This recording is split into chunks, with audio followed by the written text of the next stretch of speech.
নমস্কাৰ বন্ধুসকল, মোৰ নাম হৈছে অংকুৰ আৰু আপোনালোকে চাই আছে ফেক্টিক। তেন্তে আহকচোন আৰম্ভ কৰোঁ দেৰি নকৰি। আপুনি জানেনে যে গছেও পানী পুনৰাৱৰ্তন কৰিব পাৰে?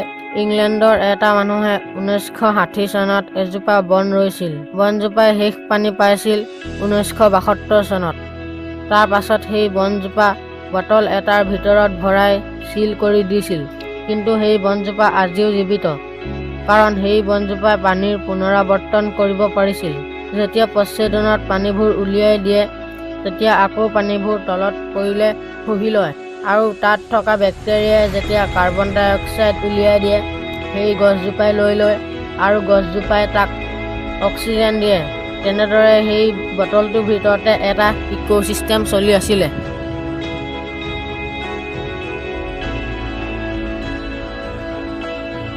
আপুনি যদি শুৱে, তেতিয়া সদায় চিত হৈ শুৱে। সেই কথাষাৰ চাগৈ আপুনি জানে। কিন্তু আপুনি জানেনে যে মানুহৰ বাহিৰে আন কোনো প্ৰাণীয়ে চিত হৈ শুব নোৱাৰে?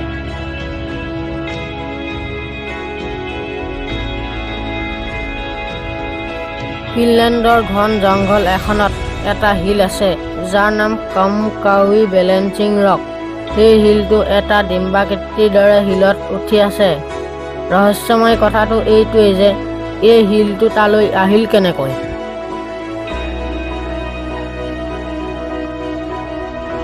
উদ্ভিদে মাটিৰ পৰা যিমান পানী শুহি লয়, তাৰ শতকৰা প্ৰায় 2ভাগহে উদ্ভিদৰ কামত ব্যৱহাৰ হয়। বাকী 98ভাগ বায়ুমণ্ডললৈ গুচি যায়। দ্বিতীয় বিশ্বযুদ্ধত আমেৰিকাৰ এখন প্লেনৰ পাইলটে প্লেনখন ক্ৰেছ হ'ল কাৰণে জঁপিয়াই দিলে আৰু পেৰাচুট খুলি দিলে। সেই পাইলটজনে নিজৰ পিষ্টলেৰে জাপানী প্লেনখনক গুলীয়াই থাকিলে। অৱশেষত সেই জাপানী প্লেনখনো ক্ৰেছ হৈ গ'ল। আপুনি জানেনে পৃথিৱীৰ আটাইতকৈ খৰকৈ বৃদ্ধি পোৱা গছবিধ কি? পৃথিৱীৰ আটাইতকৈ খৰকৈ বৃদ্ধি পোৱা গছবিধ হ'ল ইউকেলিপ্টাছ। এইবিধ গছ প্ৰতি বছৰে 10 মিটাৰ বৃদ্ধি পায়। 1985 চনত কোকা-কোলাত কাম কৰা এগৰাকী মহিলাক কোম্পানীয়ে এইটো কথা কৈ দিয়ে যে আমাক এৰিব লাগিব বা তাক এৰিব লাগিব, কাৰণ সেই মহিলাগৰাকীৰ বিয়া হৈছিল পেপচিত কাম কৰা এজন পুৰুষৰ সৈতে। তাৰ পাছত কোকা-কোলাই সেই মহিলাগৰাকীক উলিয়াই দিয়ে। মহিলাগৰাকীয়ে আদালতত কথা দিয়ে আৰু কোকা-কোলাই মহিলাগৰাকীক $6 লাখ দিয়ে।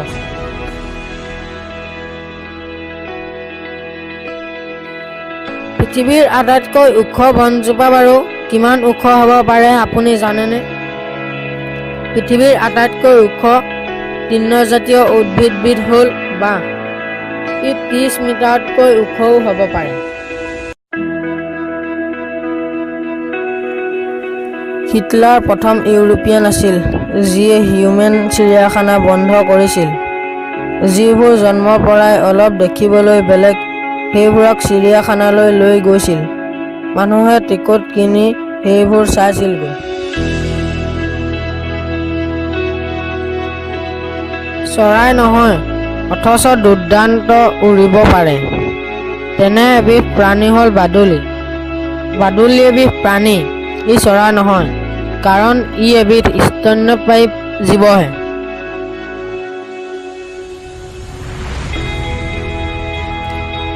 আপুনি জানি আচৰিত হ'ব পাৰে যে পৃথিৱীত বছৰে 7,000 মানুহৰ মৃত্যু হয় অশুদ্ধ ঔষধ পোৱাৰ বাবে, যাৰ কাৰণ হ'ল ডক্তৰৰ আখৰ। ডক্তৰে কি লিখে ৰোগীয়ে ধৰিব নোৱাৰে, আৰু তাৰ ফলত অশুদ্ধ ঔষধ কিনি লয় আৰু সেইবোৰ খাই ৰোগীজন মৰিবও পাৰে।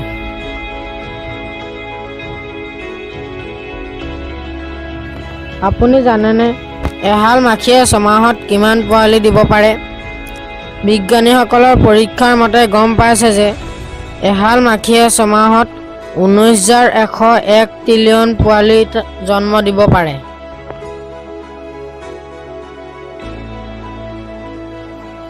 কেৰেলাত ভোকত থকা মানুহ এজনক এনেই মাৰিলে সি চোৰ বুলি, কাৰণ সি ভোকত পৰি চুৰ কৰিল বুলি ভাবিছিল। আৰু তাত আইন আছে যে ভোকত দুখীয়াই চুৰ কৰাটো কোনো অপৰাধ হিচাপে ধৰা নহ'ব।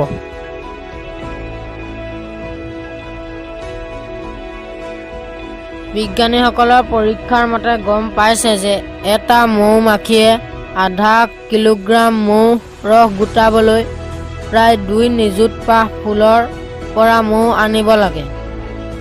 একোটা কৰ্মী মৌৱে তাৰ জীৱনকালত মৌ সংগ্ৰহ কৰিবৰ কাৰণে 3 লাখ মাইলমান ভ্ৰমণ কৰিব লগা হয়।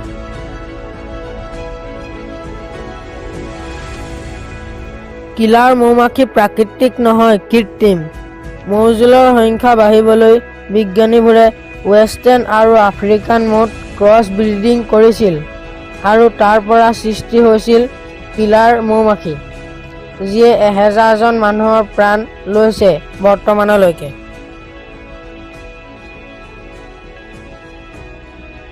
আপুনি জানি আচৰিত হ'ব যে শনি গ্ৰহৰ দৃশ্যমান আঙুঠিকেইটাৰ বাহিৰত থকা অদৃশ্য আঙুঠিৰ মাজেৰে অন্তহীনভাৱে 3 নিযুত এম্পায়াৰ শক্তিসম্পন্ন বিদ্যুৎ প্ৰবাহ ঘূৰি থাকে।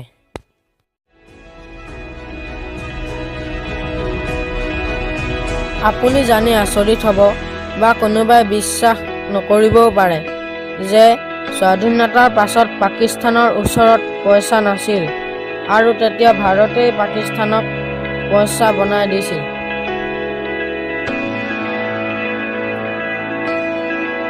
চাওপালৰ সাপৰ আইলেণ্ডটো পৃথিৱীৰ আটাইতকৈ ভয়ংকৰী আইলেণ্ড। এই সৰু আইলেণ্ডটোত 4000 সাপ আছে।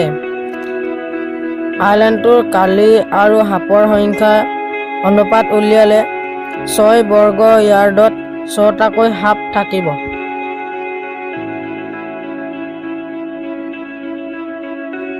আপুনি আগতে জানিছিলে নি যে আজিলৈকে পৃথিৱীত জন্ম লোৱা সকলোৰে ভিতৰত 10% মানুহে এতিয়াও জীৱিত, বাকী 90% মানুহ মৰি গ'ল।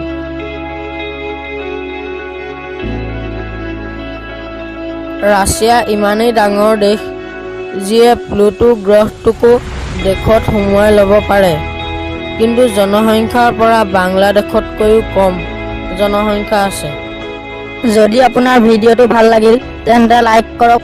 এনেধৰণৰ ভিডিঅ' পাবৰ বাবে মোৰ চেনেলক ছাবস্ক্ৰাইব কৰক আৰু আপুনি যদি এই খবৰ বন্ধু বান্ধৱীক জনাব বিচাৰে তেন্তে ভিডিঅ'টো শ্বেয়াৰ কৰক।